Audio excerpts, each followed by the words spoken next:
Scarefest is the best time of the year at Alton Towers, but it's also the busiest. However, these tips will help you to maximise your day at the park, no matter how busy it is. We're going to begin by covering preparations for your day.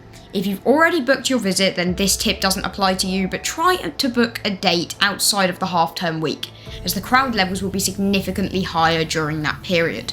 No matter your visit date, however, try to arrive 30 to 40 minutes before the park opens so that you can walk from the car park.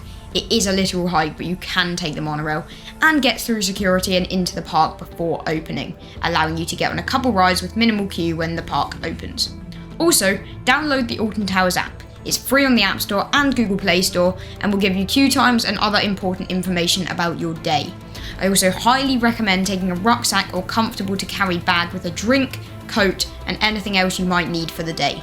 Taking a packed lunch is also good, as it means you don't have to spend money or queue for lunch, and for maximum time saving, you can even eat it whilst in a long queue for a ride.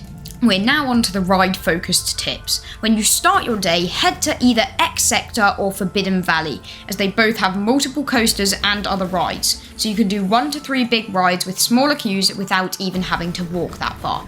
If you're with smaller children, go to CBeebies Land first, and do any rides you want to do there. For thrill seekers, try to prioritise coasters you don't want to do at night earlier in the day. The best coasters to do at night are Smiler, Nemesis, Galactica and Wickerman, but it's up to you which ones you do.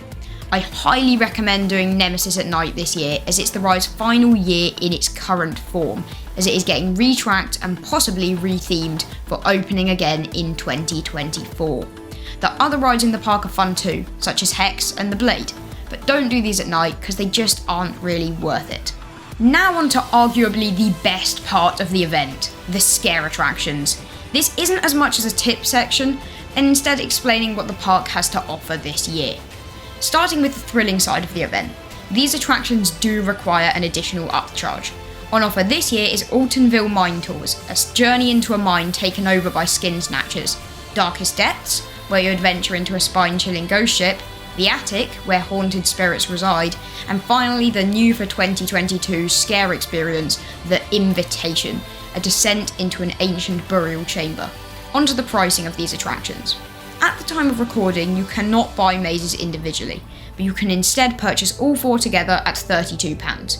I will keep an eye on this, however, and put a pinned comment on this video if you are able to buy them individually online. Now onto the scare attractions for the whole family.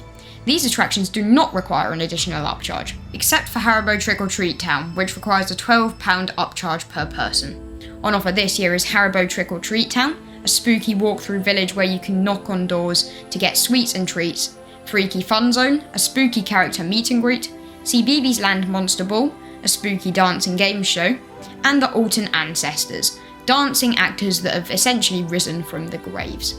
Another attraction that all ages can enjoy is the Whispering Souls Garden Lights Walk, a spooky trek through the lit-up Towers Gardens. Alton Towers has a lot to offer this year, so make sure you check it all out. Those are all the tips that I have for Scarefest 2022.